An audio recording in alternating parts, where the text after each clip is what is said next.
Baik teman-teman mahasiswa, kita berjumpa lagi di pertemuan yang kelima dan kita akan membahas yaitu pemetaan ear diagram atau entity relationship mapping.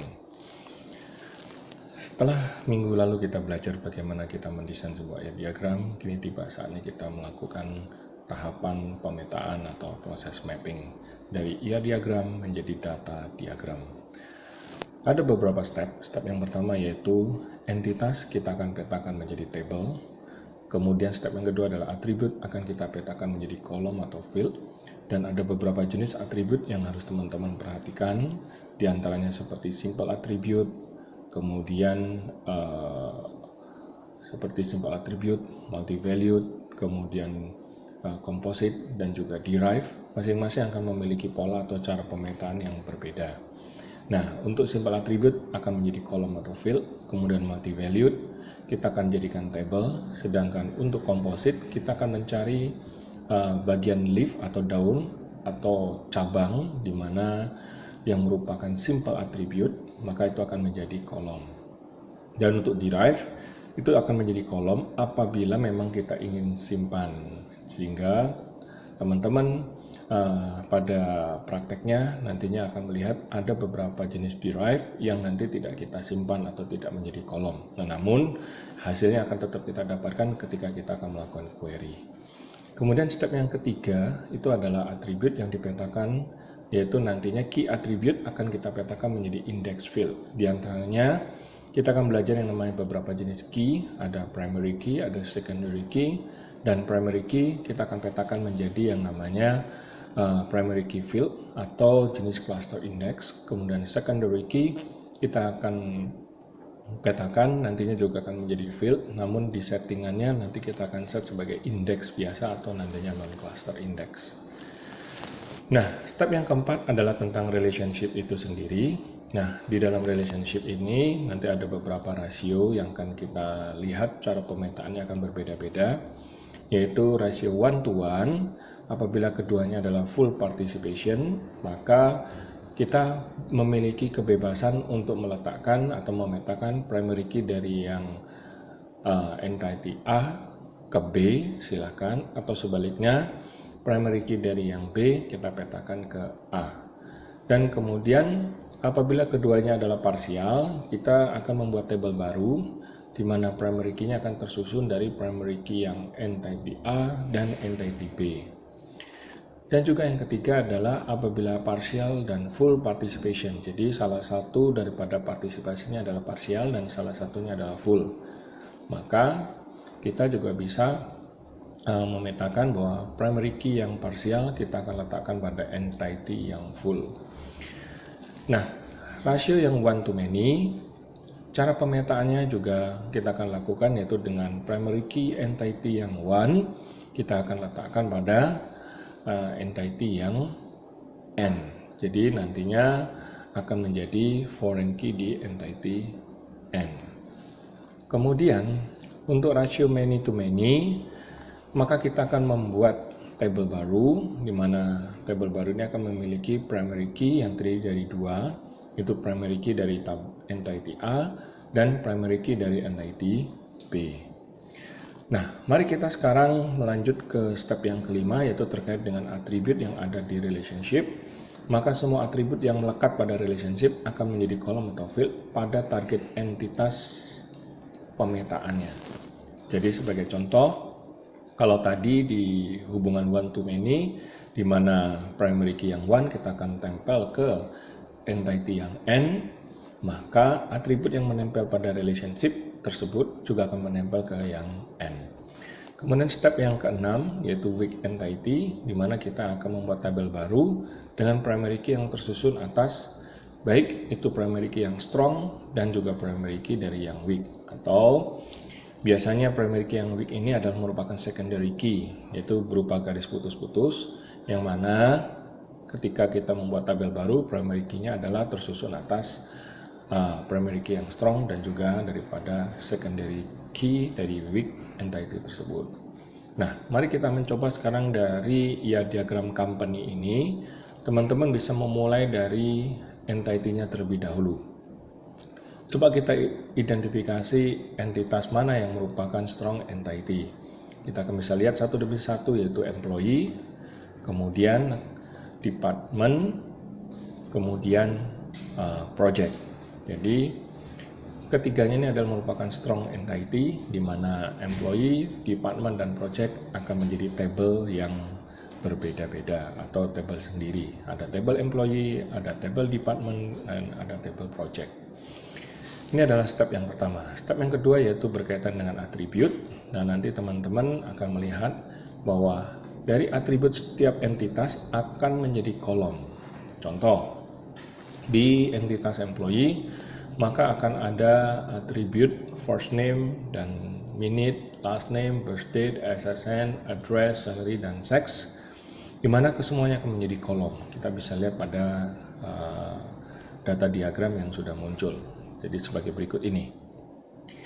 Kemudian kalau kita lihat yang department juga sama, akan ada dua simple attribute, number dan name, yang mana kita akan petakan menjadi dname dan dnumber. Walaupun nama ini berbeda, tapi memiliki semantik atau memiliki meaning, arti yang sama. Jadi pada saat pemetaan teman-teman merubah nama itu tidak masalah, ya. Yang penting secara meaning adalah sama, merujuk ke hal yang sama. Namun teman-teman akan bertanya, bagaimana dengan multi value attribute di sini? Nanti kita akan bahas, ya. Maka multi value attribute atau location ini nanti kita akan bahas, di mana dia akan menjadi table sendiri.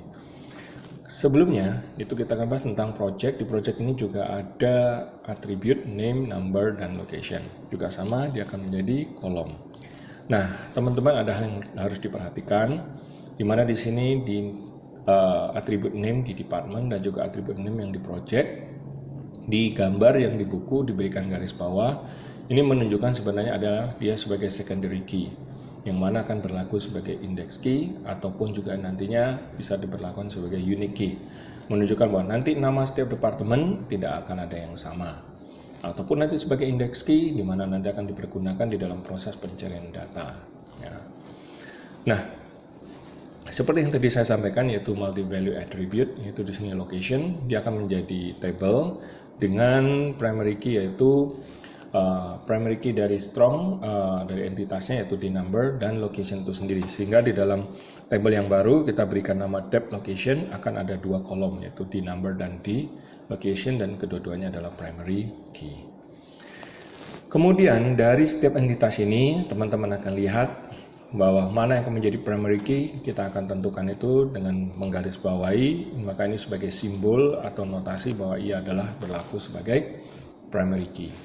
Nah, tahapan berikutnya yaitu step yang keempat, yaitu kita bagaimana cara memetakan setiap relationship yang ada. Kita mulai dari relationship yang one to one, di mana pada relationship yang one to one seperti cara pemetaan yang kita sudah bahas sebelumnya, maka kalau kita lihat di ERD company ini, mana kira-kira yang one to one, yaitu adalah relationship manage. Dan dari gambar ini tertera bahwa ini adalah hubungannya yang salah satu adalah parsial dan salah satunya lagi adalah full participation. Maka kita akan mengikuti cara, yaitu primary key dari entitas yang parsial kita akan tempelkan ke entity yang full. Maka primary key dari yang parsial adalah employee itu sendiri, yaitu SSN. Kita nantinya akan tempel ke department sebagai manager. Kita akan lihat hasilnya nantinya sebagai berikut. Nah, teman-teman bisa lihat di sini ada manager SSN, di mana manager SSN ini akan berlaku sebagai foreign key daripada entitas department, di mana manajer SSN ini akan merujuk pada entitas employee, yaitu primary key-nya SSN.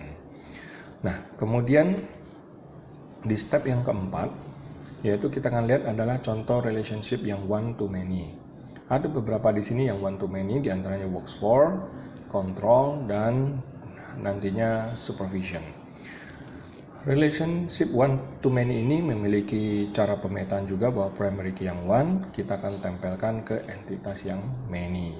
Sebagai contoh, di employee dan works for dan department, maka kita bisa lihat bahwa primary key yang one adalah di number, kita akan tempelkan ke employee, sehingga akan muncul di sini ada DNO, dan DNO ini akan berlaku sebagai foreign key. Kemudian project juga sama, nanti kita akan lihat satu project akan mengontrol satu department akan mengontrol banyak project, maka di number ini kita akan tempelkan ke project. Di sini nampak ada dinam. Kemudian step yang keempat yaitu masih tetap one to many, cuman di sini teman-teman bisa lihat ada yang namanya recursive relationship. Nah, di recursive relationship ini satu karyawan ini sebagai supervisor dia akan mensupervisi banyak karyawan yang lain. Maka hubungannya sebagai one to many, dan untuk memetakan hubungan ini teman-teman akan melihat bahwa di tabel employee itu sendiri akan muncul yang namanya super SSN, dan ini akan menjadi hasil dari relationship atau hasil pemetaan daripada relationship supervision. Nah, jadi teman-teman bisa mengetahui, oh ternyata kita juga bisa menempelkan ke tabel atau ke entitas itu sendiri. Ya. Step yang keempat selanjutnya adalah ketika kita menjumpai ada relationship yang many to many, maka kita akan membentuk tabel baru dengan primary key dari kedua entitas. Seperti contoh di workshop ini, ada primary key dari employee dan primary key dari project akan membentuk tabel yang baru yaitu SSN dan PNO. Nah, nanti kita akan bahas. Di sini ada hours dan nanti di sini ada manager start date yang merupakan atribut yang menempel pada relationship. Kita akan bahas lebih lanjut. Ya. Nah, ini. Jadi ketika kita jumpai di sini ada start date dan di sini juga ada hours, teman-teman nanti akan bisa melihat bagaimana nih nanti pemetaannya. Nah, start ini akan diwujudkan menjadi satu kolom di tabel department, di mana mengikuti proses pemetaan daripada hubungan manage itu sendiri. Yang tadi kan one to one, parsial dan full, di mana dari hubungan yang parsial akan kita tempelkan ke yang full. Maka sama, nanti start date kita akan tempelkan ke department. Dan juga hours juga sama, ketika kita jumpai ada many to many membentuk tabel baru, maka hours juga akan ditempel ke tabel box on. Nah, step yang keenam nanti teman-teman akan melihat yaitu adanya weak entity, di mana ketika kita jumpai weak entity kita akan membuat tabel baru. Di sini akan terlihat adanya tabel dependent. Di tabel dependent ini merupakan proses bisnis yang menjelaskan bahwa setiap karyawan dapat memiliki tanggungan lebih dari satu, di mana ketika kita memetakannya bahwa primary key dari strong entitasnya yaitu SSN kita akan jadikan primary key juga bersama-sama pula dengan secondary key daripada dependent itu sendiri yaitu name, maka keduanya akan menjadi satu primary key, SSN dan dependent name. Nah, teman-teman nantinya teman-teman dalam discussion forum akan belajar tentang 4 macam constraint. Nah, silakan teman-teman cari, dan saya juga mengajak teman-teman untuk mencoba melengkapi daripada data diagram ini dengan referential integrity constraint-nya. Selamat berlatih dan belajar.